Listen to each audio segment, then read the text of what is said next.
Has it started? Yeah. Perfect. Hi, good afternoon, Jason, and thank you for joining us today. My name is Manal Ahmed.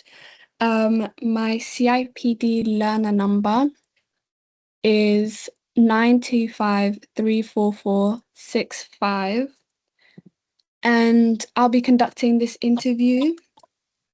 Um, we're going to discuss your application for the people assistant role. Thank you for applying. This interview will last around 20 minutes, and that means that we'll ask you to describe specific situations you've experienced, the tasks you were responsible for, the actions that you took, the results, and what you've learned from those situations. We'll also leave some time at the end for you to ask any questions you have about the role, the organization, and myself, if that's of any interest. Does that sound okay to you? Yeah, that sounds great. Thank you. No problem. Before we begin, do you have any questions? No, you've explained everything quite clearly so far. All right, thank you. Why don't we start off with you just telling me a little bit more about yourself? Okay, so my name is Jason, and I've been working at a call center for the past 3 years. One aspect of the role that I've really enjoyed is the people-focused nature of the role. I love interacting with people and supporting them in the best way that I can. And that's what has drawn me to the HR assistant role that you're currently advertising. That's great to hear. So can you tell me about a situation where you've been responsible for managing something? It might be a project, Managing something. anything. It could be a project, it could be people. Yeah, Um, sorry, my camera's just struggling to balance. no problem. Okay, so there was a day where we were doing a work experience scheme, and a group of young people came into the call center to do an insight day. Um, I was responsible for organizing the logistics of the day. So I I put together a presentation um, that really gave them an insight on what we're about at the call center. And I also was responsible for delivering this presentation. So I communicated enthusiastically and I really engaged this group of young people. At the end of the day, I was given positive feedback on how much that they enjoyed it. That sounds really lovely. So what steps did you take to plan the whole day? What went well in the planning? What didn't go as well? So I firstly, after putting together the presentation, I made a timetable of the day. So I made sure that every section of the day had allocated time slots so that it ran smoothly. I also made a risk assessment to plan the travel for the young people and ensure that health and safety measures were in place. And I made sure that our contact was in the loop and updated the whole time. I'd say that everything on the organizational side ran very smoothly because I think that's one of my strengths. But one thing that didn't go so well was um, the contact took really long to reply sometimes, which made things a little bit stressful. But I overcame that by calling them. And did you get responses quicker that way? Yeah, it definitely moved the process along every time I reached out via telephone. Sounds good. And how do you see that project as a success? Yeah, definitely. Like I said, there was lots of positive feedback. At the end of the day, you could tell that the young people really enjoyed it. And we also handed out some evaluation forms, and we received really good feedback on the evaluation forms. That sounds really good to hear. If you were to manage a similar project again, what would you do differently? Sorry about that. So, What would I do differently? Hmm. I guess I guess I would have. It's hard because I can't really tell. I'm not gonna lie, because I feel like I did everything I could to help it run as smoothly as possible. of course, and that's always the goal, isn't it? So, moving on, can you think of a time when you went above and beyond to deliver great customer service?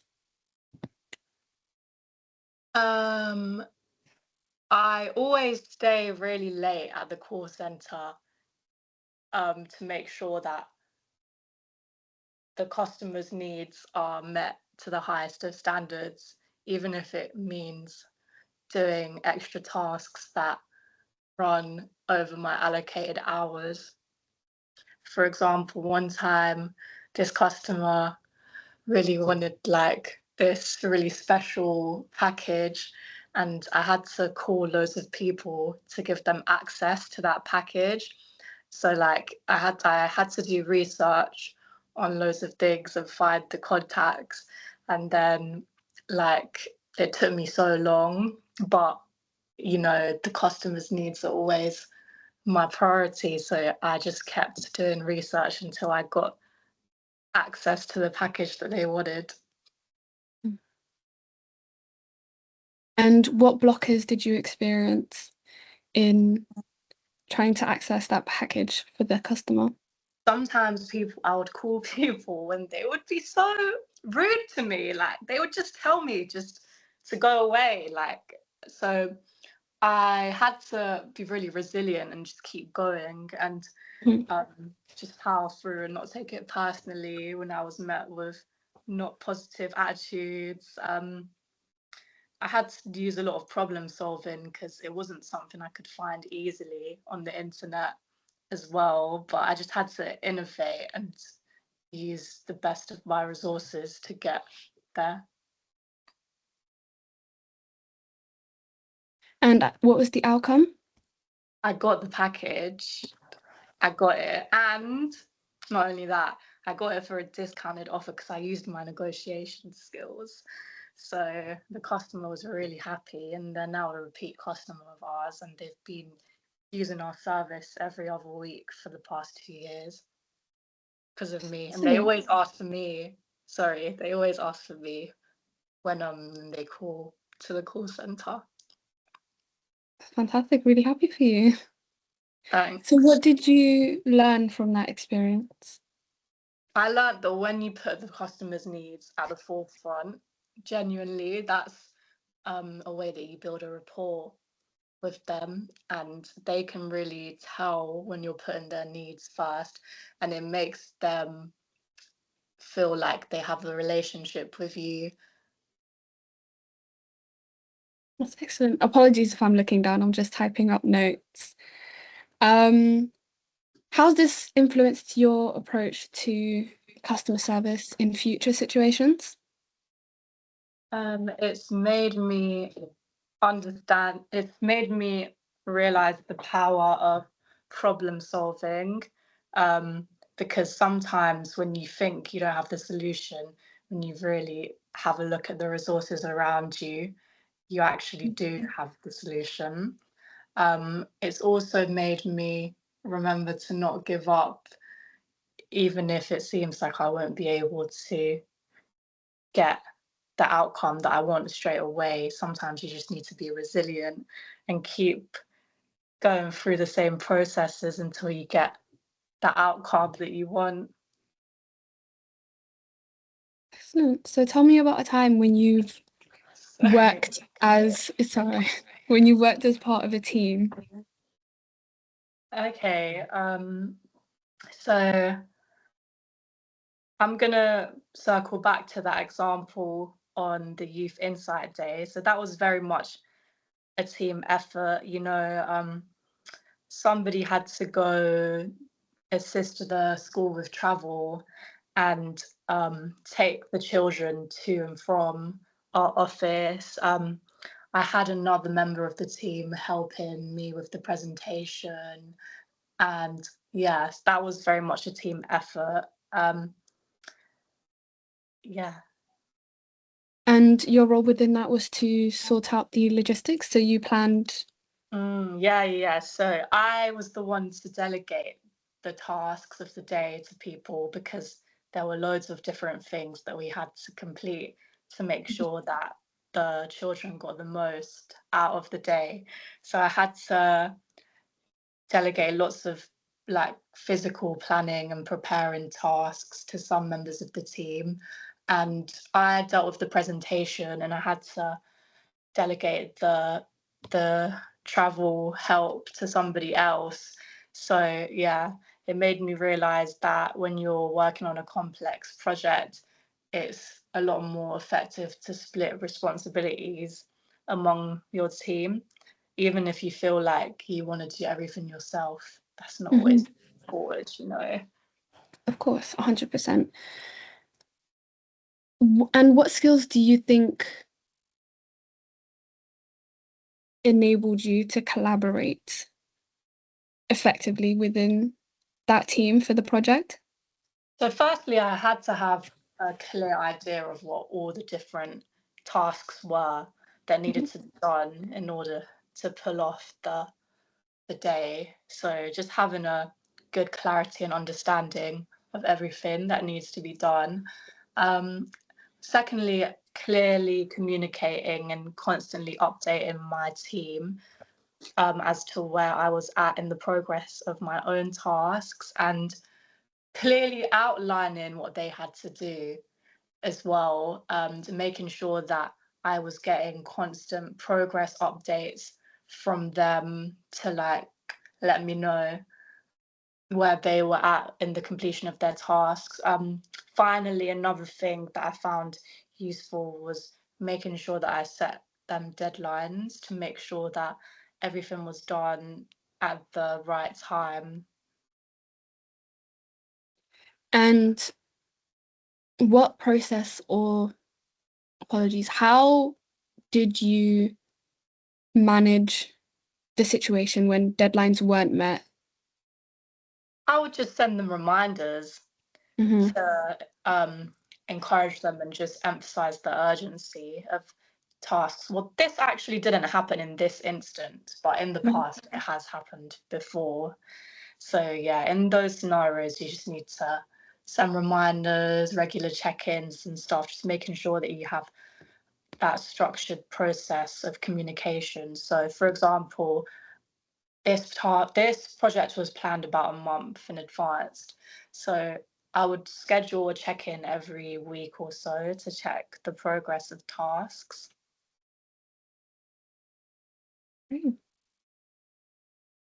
And can you tell me about a time where you handled conflict or a challenge, um, and how did you get through that? So on the day that the children came in, two of them were in an argument with each other.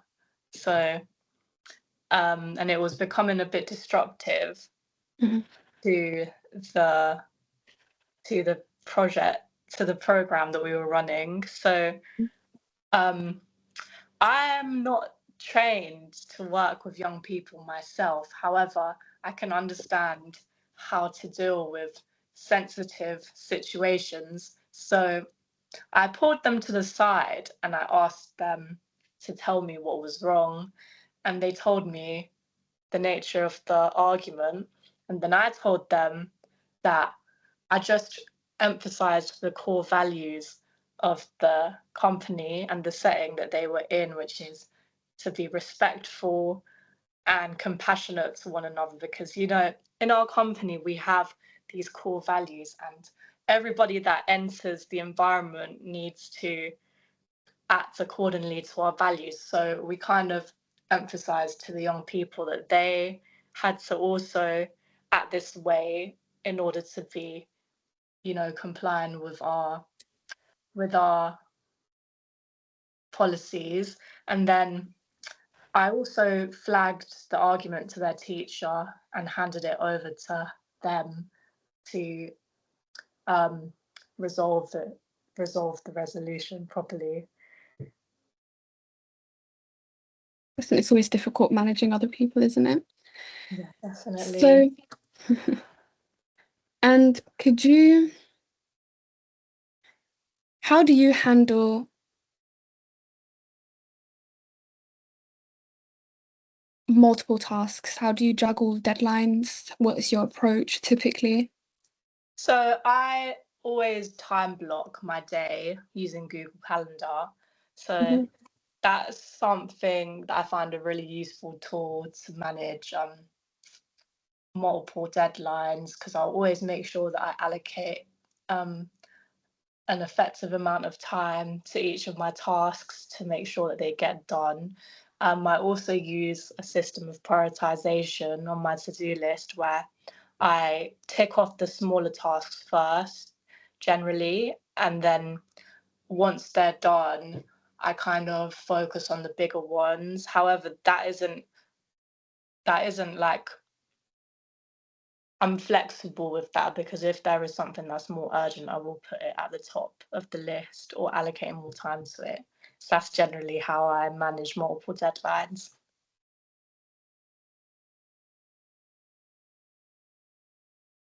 Great, thank you.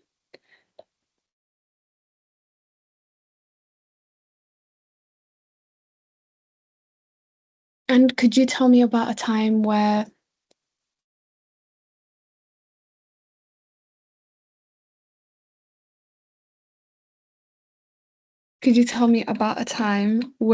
you had to explain to someone a policy that they didn't understand? Yeah, so one time, one of my colleagues really wanted to take annual leave to go to this event, but they wanted to do it like with like a few days notice, and I was like, oh my goodness, like how do you think that's going to work? Do you not understand the annual leave policy? And they were like, no, I don't understand. So I explained to them that in our company it's clearly outlined from the get-go that you need to give at least a week's notice for annual leave to ensure the smooth running of our team. So I said, unless it's something really urgent, it wouldn't be compliant with our policies. And it wasn't urgent, it was just like some event. So I just told them that if they were to bring this up with HR, then it probably wouldn't get approved because it's not compliant with our policy. Right. And with HR, typically some of the queries that you'll get from employees, for example, with requesting time off on short notice, they ask for exception and explain that it's a one-off. How would you deal with situations like that where an employee is asking for an exception or asking for flexibility with the policy as a one-off? Mhm. Well, um, I would assess the context of a couple things. So, firstly, I would assess the context of their situation on how important the time off was to them. Like, if it was a family matter or something that meant a lot to the employee and might impact their relationship with the company, if I was to refuse this time off, then I would definitely take the request more seriously. But also, I would kind of assess the tasks at hand that their team needs to be completing. So I would see how busy things were during that period of time, whether we would be able to successfully get somebody to take on the responsibilities that they would be missing, and like in the period of time they were gone, which obviously is another thing that has a big impact, like how long would they actually want to be gone for, you know. Mhm. So those are the main things I would take into consideration, and based off that I would give my answer. That's fantastic. Thank you. Well, that's all the questions from me. Thank you so much for answering those questions so thoroughly.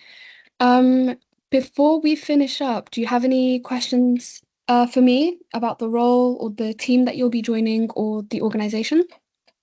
Yeah, so first question I have is, what are the core values of your organization? That's an excellent question. So we value respect above all, respect for each other as colleagues, and then respect also for our customers, whoever the customer may be, depending on, the teams that people join. We also, as a business, we are a people business, so we do value our employees as well, and not just the customers. So we have excellent benefits packages. We have excellent flexibility when it comes to working arrangements, and that sort of thing. We also value innovation. We look towards the future, think about how we can develop, not just as a business, but also how we can develop as people.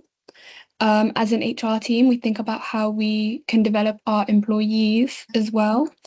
And that's how I would summarize. Oh, that sounds great. Yeah, because I really am wanting a people-focused environment that respect is prioritized as well. So sounds like your values are a good fit for me as a person. That's great. Another couple more questions. I was just wondering what you think the biggest challenges that I will face if I enter this role will be.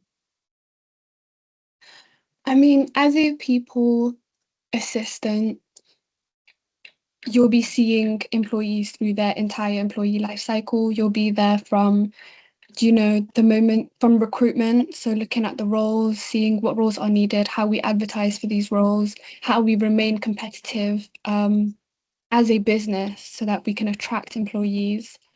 You'll be there for onboarding employees, reviewing our onboarding process to see, maybe where there may be something slipping, where employees aren't getting as well adjusted to the company as they should be. You'll be there as part of developing our talent, so ensuring that there's resources available to train people, that people have easily understand that these resources are available to them and are able to get them when they need them. And you'll be there supporting them while they're even up years into their time with us as a company. Any queries they might have as life changes, some people, they get married, they might have kids, they might fall ill, and they'll reach out to HR to see how they can get support or maybe ask for flexibility with their working hours and things like that. And so it's a lot of things happening. Things will pop up throughout the day. Some people will message you saying, hey, this is happening. What's available to me? A manager might reach out to you, say, my direct report hasn't shown up for work. What do I do now? And so you need to be able to juggle a lot of different things. It's a very generalist role, but from what I've heard, you seem pretty organized.